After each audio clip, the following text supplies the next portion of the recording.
এরা যে বালু টালু হ্যাঁ এই যে দুনিয়া সরকার উঁচা করে রাখছে, আমরা এলাকার মানুষ বাতাস ছাড়লে আমাকে খাওয়ার মতো কোনো কায়দা নাই। যদি এরকম ভাবে ড্রেজারে বালু ওঠায় কিছুদিন পরে ঝড়ে আমাদের এই জায়গা বিলীন হয়ে যাবে, আমরা কোথায় গিয়ে বসবাস করব?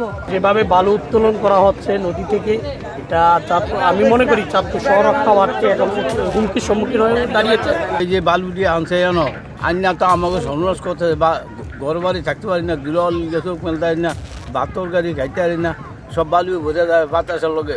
এই বালুটা আমরা যমুনা থেকে নিয়ে আসছি। আমাদের এই বালুটা যাচ্ছে সিঙ্গাপুর। এটা কেমনে যাবে, কি করবে না করবে সেটা আমি বিস্তারিত কোনো কিছু জানি না। এখানে সেফ আমি আসছি, আমার কোম্পানি পাঠাচ্ছে যে কীভাবে কি দেখতে হবে, কীভাবে লেবারগুলো খাটাতে হবে, এই দায়িত্ব আমার। এখন যে গাছটা দেখছি এটা খুবই ভয়াবহ, নদী শাসনের দিক দিয়ে যারা করছে পানি উন্নয়ন বোর্ড থেকে কোনো এনওসি নেওয়া হয় নাই, সুতরাং আমরা আইনগত ব্যবস্থা নেব।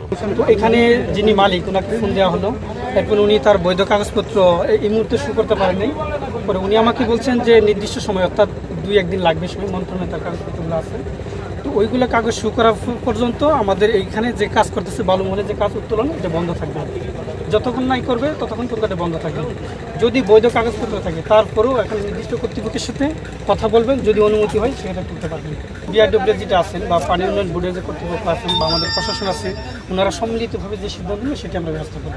রামদাসদি এলাকায় নদীর পাড়ের কিছু ঘটনার প্রেক্ষিতে সেখানকার ইউনিয়ন পরিষদের চেয়ারম্যান একটি দরখাস্ত দিয়েছে।